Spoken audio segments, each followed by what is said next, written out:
created to have some fun together, sharing and singing. So, join and enjoy. Our love for opera brings us together. Thanks for being with us in this trip. And now, in another episode of the most favorite arias in the operatic world, we have the Habanera from the opera Carmen, which I am pretty sure that everybody knows. Maybe you don't know that it is part of the opera Carmen, but I'm pretty sure that you have heard it somewhere. And of course, the first thing that we need to mention is that this aria comes from the composer. It's composed by Maestro Bizet. If you had the chance, we have a complete episode on Maestro Bizet in the fifth season, where we have ChatGPT sharing information on the greatest composers.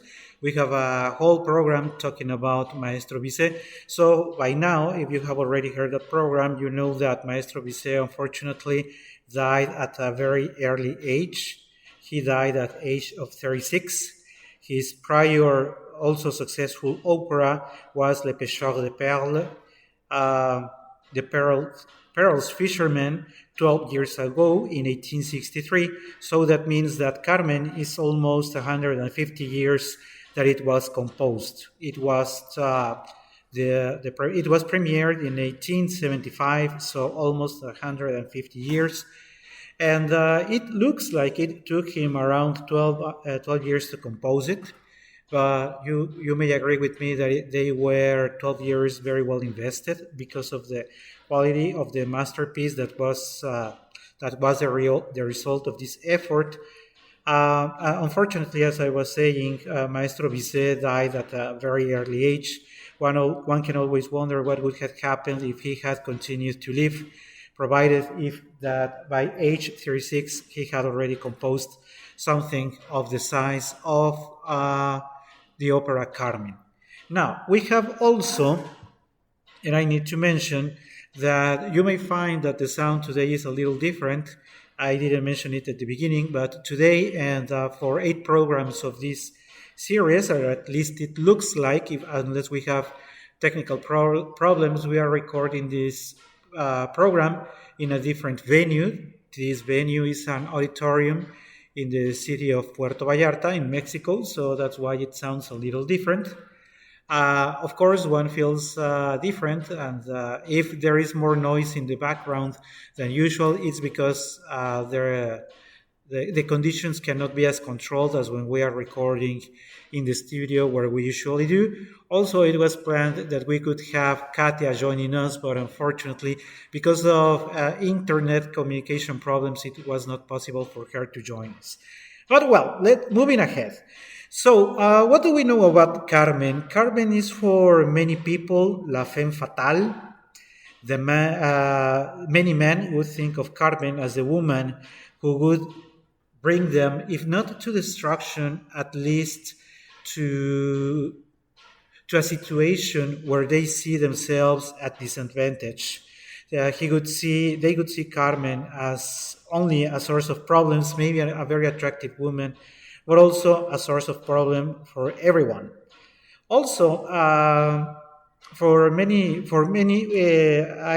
like to say that it is usually sung by mezzosopranos, but the truth is that most of the times it is sung by contraltos as well, and maybe contraltos find themselves more comfortable singing it than actually mezzos. I am going to share with you the details on why is that a little ahead in the program, so don't worry, I'm going to tell you why is that.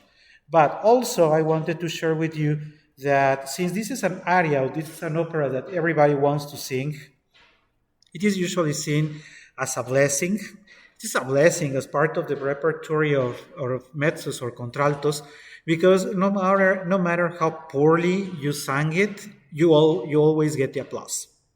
And that is a blessing because almost any singer can get away with it, even if not well executed. But also, that results to be a curse as well, because that means that we as public and they as singers are not reaching or are not able to listen to the best product or the best quality of a Carmen that we should have. Moreover, the Habanera, that we are just wait a couple more minutes of the introduction before we jump into details of it, because when a singer knows that he's going to get the applause, instead of trying hard, they usually try less, because all they want is the applause. And that's what happens from from the point of view of the audience as well.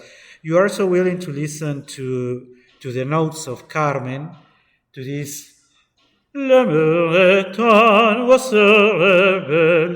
that you don't care if that is the way it should be sung, if it was not proper, if it was too much, if it was too low, if there was a problem in the pitch. You usually don't care about anything because you are expecting everything to be resolved by just listening to a poor execution. And I'm going to provide more details on that a little further. I also wanted to mention as part of the introduction that, of course, Carmen, that I am pronouncing as Carmen, in fact should be Carmen because it is in French. And remember that we have mentioned also in several other episodes that Carmen and the French, moreover, the French repertoire is a repertoire of specialization, which means that it is not only that you sing in a different language, but that you are actually having a different style for singing in French. I am also going to be providing more details on that a little ahead. Going back to the tessitura, I was mentioning that most mezzosopranos would like to sing it, while it is true that, in fact, it is more adequate for a contralto. Why? I am going to also show you why it is moreover better for a contralto. I can only anticipate you that it is because of the low tessitura. There are many mezzos that are not very comfortable singing that often in the lower register. There are a couple of times where the voice of Carmen needs to project pretty well, and that's something that can put in trouble some of the mezzos, while this is perfect for the contraltos. So everything good there. Now, I also wanted to say that the role itself, it's very complex. I was saying that it is a blessing because no matter how bad you do it, you usually get the applause. But it is true that it is a very complex role, not only from the interpretation perspective, but also from the psychological part of it. First thing that we need to take into account is that Carmen is a gypsy. And gypsies have on themselves a very clear stereotype. Moreover, in Europe, in the Americas, it is true that we don't really have the group of people, the society called or known as gypsies. But in Europe, it is very clear what the stereotype on them being vulgar, on them being thieves, on them being 1,000 horrible things. And it is very interesting to think or to consider, to analyze why Maestro Bizet decided to give the most important role to a gypsy. What is it that he wanted to convey? Because he could have gone the easy way out and maybe make Micaela the important part in this opera, the soprano, who is the girl that every mother wants to see as the girlfriend of their sons, and not Carmen, which is the opposite. It's exactly the kind of woman that you never want to see close to your son. But that's what Maestro Bizet decided. And that's what makes it so difficult, because in order to portray a successful Carmen, you need to have a singer who is willing to go deeply into the psychology of Carmen and being able to convey the meaning of a strong woman, because Carmen is a woman that belongs to nobody but herself. And that, think now that it was composed 150 years ago, think of how hard 150 years ago it was to accept that a woman could be independent and make all the decisions that were best for herself. If it is sometimes still a problem now in the year 2024, just think of how difficult it was to accept this 150 years ago. And still, Maestro Bizet decided to do it that way. It is also said that Maestro Bizet worked a lot, or you can identify on the orchestration that Maestro Bizet composed for this opera, that he worked on giving it as a Spanish touch.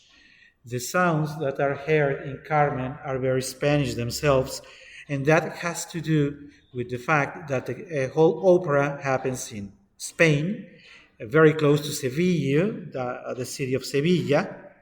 So we are talking about a group of gypsies, of this group of this community that moves often to very many locations, and they are now in Spain. Or now, of course, I am referring to the years in which Carmen is depicted.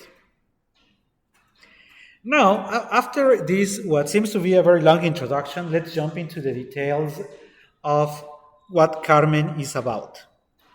Or, moreover, the Habanera. First things first, Habanera is a musical style. The style in which it is composed is what gives the name to it. It's not that she sings that she's an Habanese, which in fact she is. And we have to say that she sings it in the first act. It is at the very beginning, and it plays the role of a presentation or introduction aria. There are many characters in the operatic world that have this presentation or introduction arias. If you think of Figaro in his Largo al factotum de la città, largo, that is also an introduction or presentation aria, because that's where he says who he is, what his importance is in the town, and etc. Another introduction aria, or where he introduces himself, is Ulcamara in L'Elisir di Amore, when he sings that he sells all these things in this very, very funny aria. That is also another presentation or introduction aria. And that is the case for La Habanera de Bizet. In La Habanera de Bizet, we have, and it is very important that I mentioned it, because it demands that the singer thus, with the voice, something that is very, very rhythmic.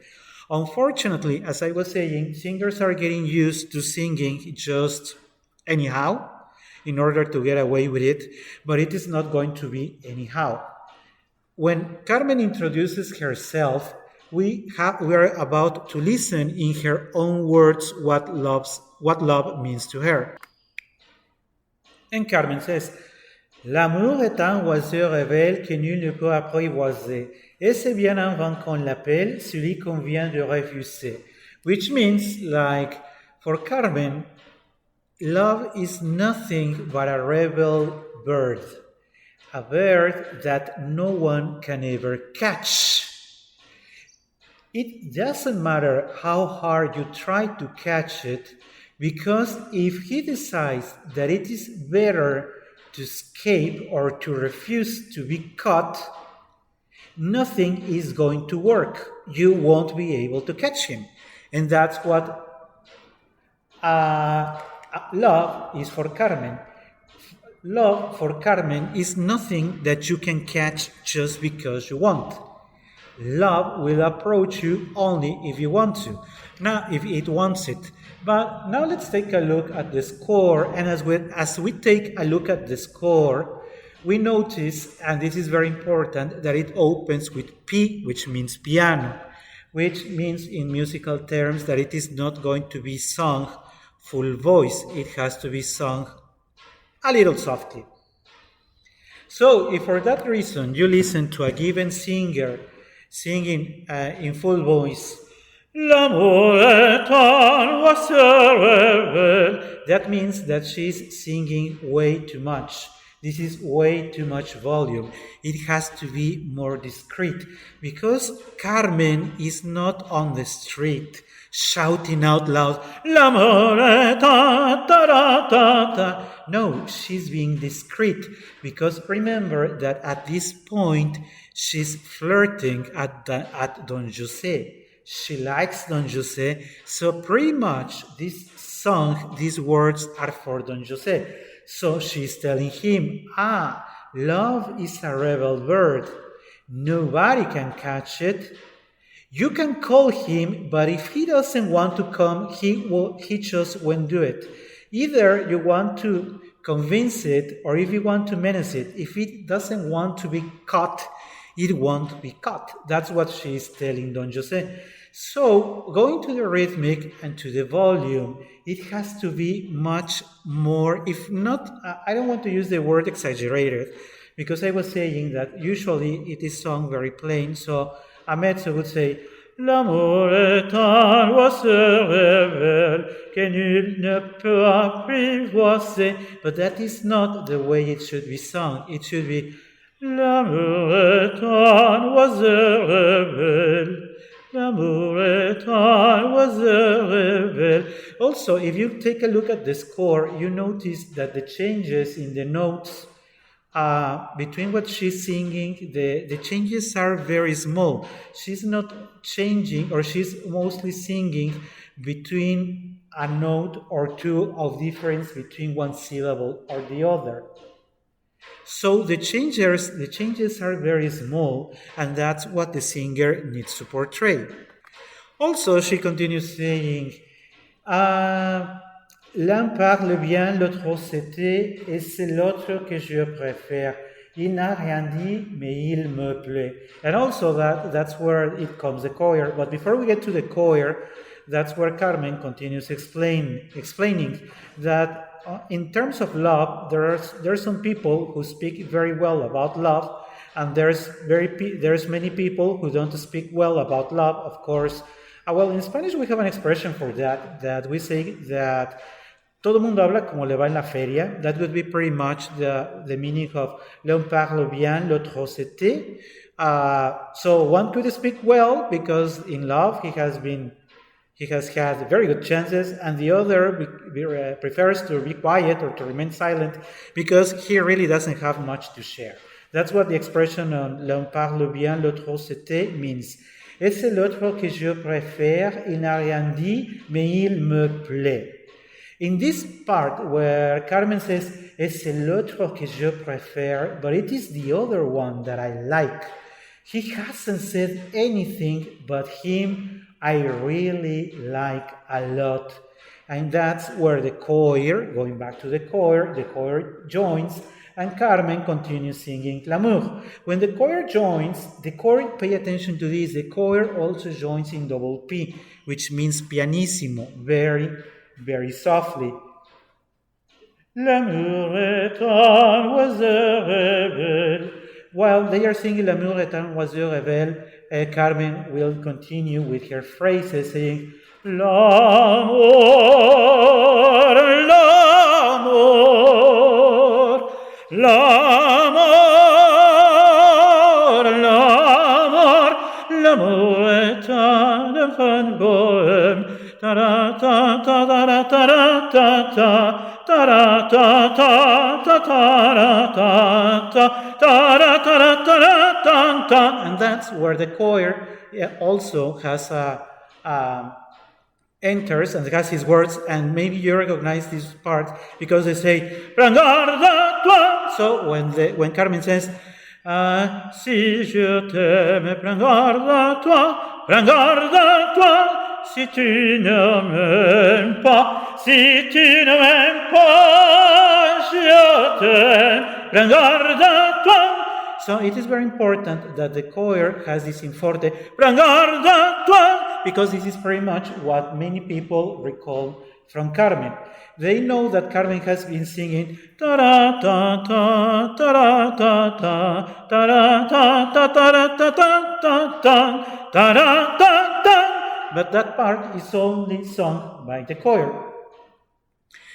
The part or the words that Carmen sings really don't change that much, really don't give much more information than what I just shared, because he keeps insisting in si tu ne m'aimes pas, si tu ne m'aimes pas, je t'aime.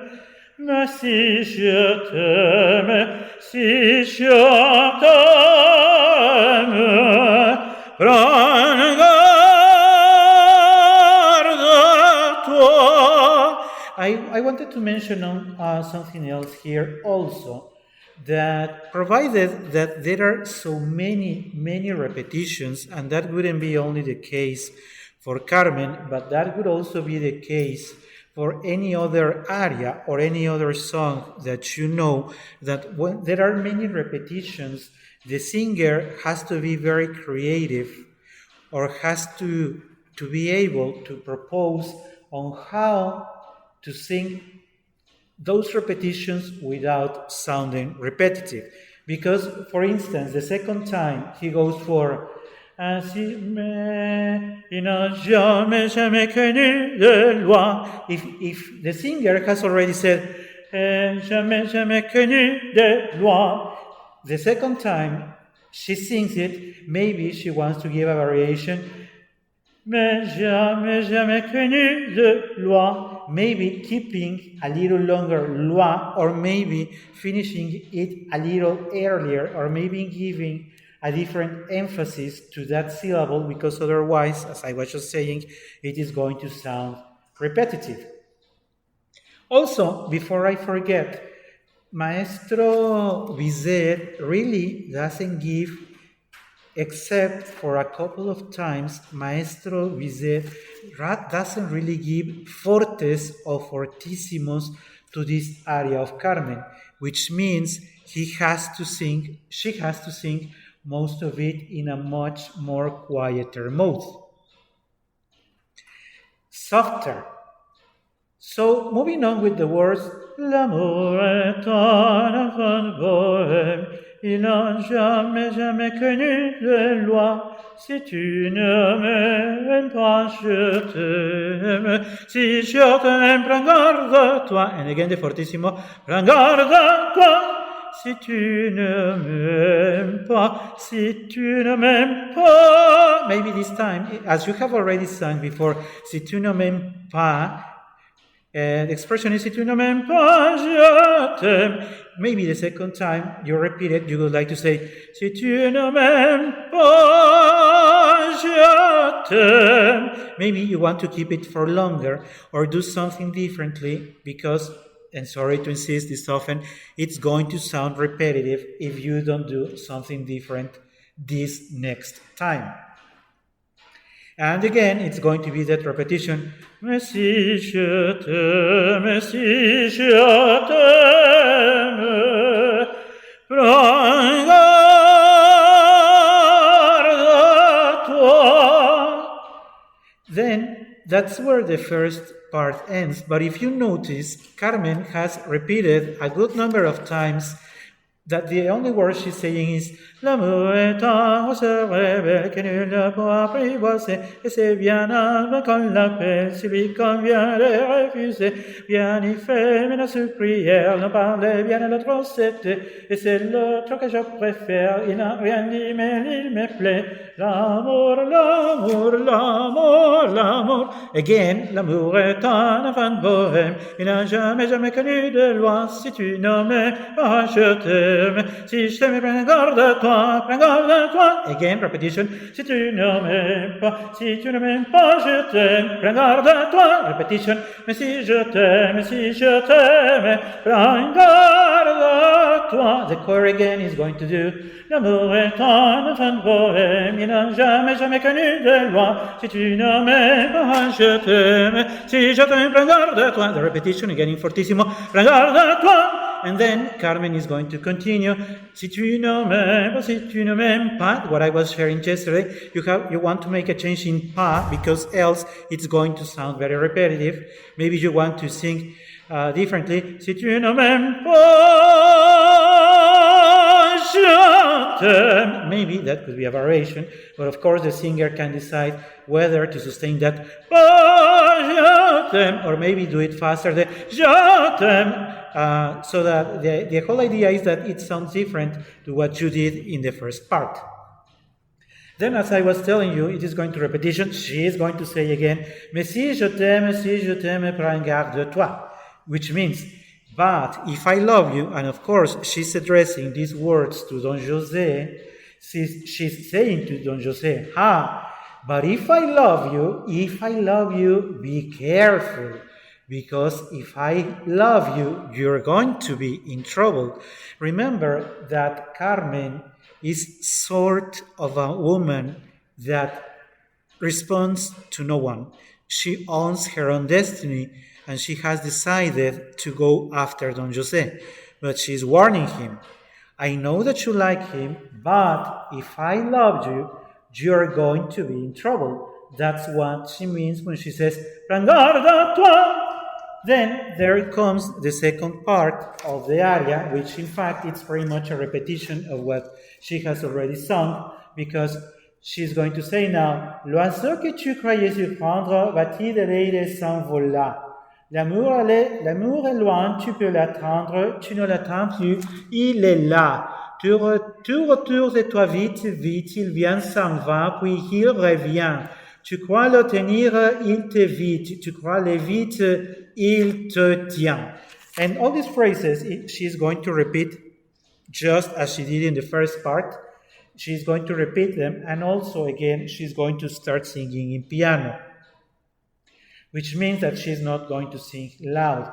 Also, I wanted to insist now that, because I really didn't in the first part of the aria, what I was mentioning you, it is an habanera, and so it has a very special rhythm.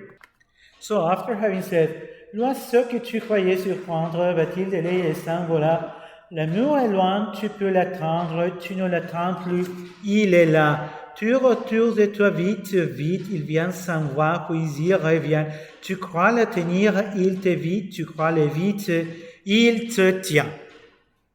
Which is nothing but insisting that when you are trying to catch love, l'oiseau que tu croyais surprendre va-t-il aller et s'envola? When you thought you were about to catch love, you are so very wrong, because the bird is going to catch his flight and he is going to leave you away. L'amour est loin, tu peux l'attendre. And love can be far and you can wait for it. But when you are not waiting for it, it just arrives. Just to remark on, to insist in the fact that you cannot tell love what to do. Tu retournes de toi vite, il vient, s'en va, puis il revient.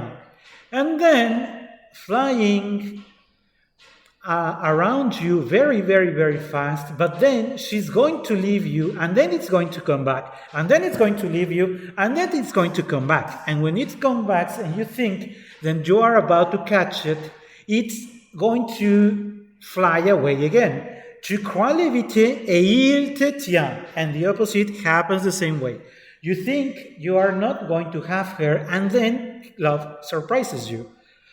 So if you notice, the overall message of the habanera is that in matters of love, we humans never have the last word.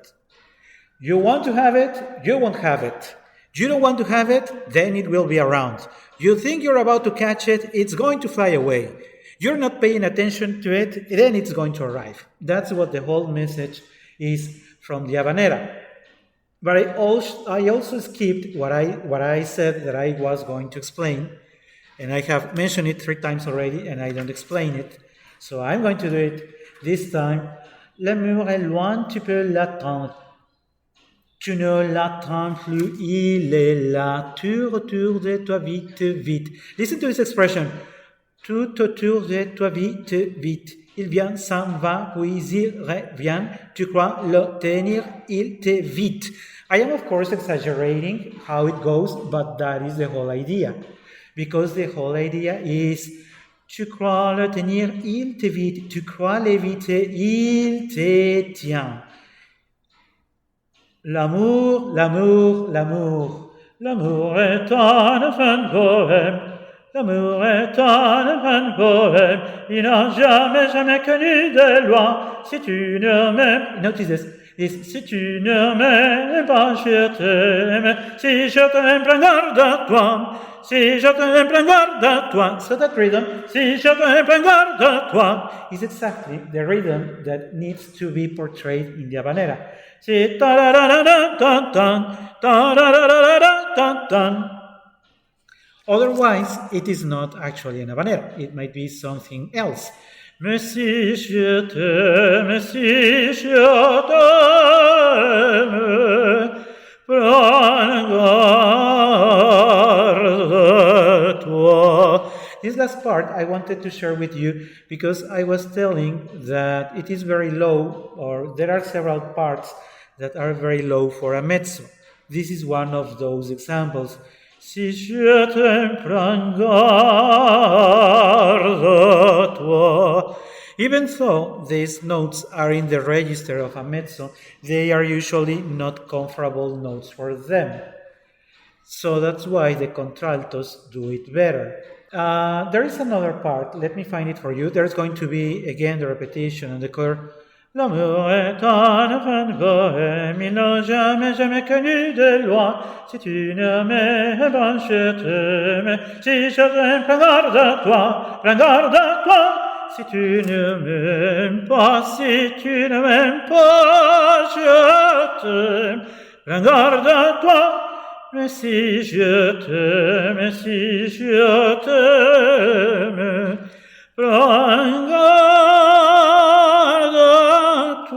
Of course, when the mezzo decides to wrap it up, many of them tend to keep the garde for much long. Prends garde à toi, and maybe make closer the toi. But what is written is the opposite, that the God, even though it has a calderone, which means the singer can keep it for as long as he wants, truth is that the completely written longer note is toi. So closer to the style of the composer would be Si je t'aime, prends garde à toi. Could be something closer to what he actually wrote, but that is usually not the way it is sung. Because of course, when we have a high note, we want to keep the high note, even if we want to sacrifice the final part. So no surprises on that. So now that we have walked through the complete aria of La Habanera, you may have already noticed that in fact the words are, besides being very repetitive, the important part here is that it conveys what love is for Carmen and what is Don José going to expect from the relationship that he is about to start with her. Because, spoiler alert, Carmen is going to start a relationship, sort of a relationship with Don José. Maybe not the relationship that Don José wants, but at the end, a relationship. And it is exactly what is going to happen to him. He's going to expect Carmen to love him, while Carmen is not really going to love him, or at least not the way he wants. Carmen will soon find another love, and just as the Habanera says, tu crois le tenir, il te tient. Tu crois l'éviter, il t'évite. And all those phrases, that's what it's going to happen. When he thinks that he's about to get that love, Carmen, as the bird that she just mentioned, is going to fly away. I wanted also to wrap up today's program with a couple of more comments on the... to leave you with a reflection on the role of Carmen. It is very easy, or very many people can say they like and that they empathize with Violetta Valéry from La Traviata, or people can empathize with Mimi from La Boheme, or you can empathize with Liu from Turandot, or even Turandot, because at the end she falls in love with Calaf. But very few people empathize with Carmen. But why is that? Because it is just a question. People don't empathize with Carmen because they consider her vulgar. Maybe they find that Carmen is way too sexualized. Maybe they think that there are very few qualities in Carmen because all they can see is that Carmen is capricious. And nobody wants a capricious unless it is Manon Lescaut from Maestro Puccini, right? Or maybe people don't want to empathize with her because she's part of a group of thieves. The stereotype of gypsies, which, by the way, we are going to meet all those thieves later with Lila Spastia, and when Don José leaves the army, so at the end, yes, she's going to be part of a group of thieves. And Carmen is also violent. Yes, she is, because Carmen, we met her because the local police, the militia there, had to go there because Carmen was in a fight with another woman. So it is true, there are way too many things why we shouldn't like Carmen. And this is why there are too many reasons why many people, they say they like the opera, but still don't empathize with Carmen. Sorry to insist, we are very pleased to say that we empathize with Chocho-san, with Violeta Valery, with Mimi, even with Turandot. But hardly ever we say that we empathize with Carmen. You can follow our channel for the latest updates and more content. Opera We Love Singing, in just one word. Link in the description of the episode.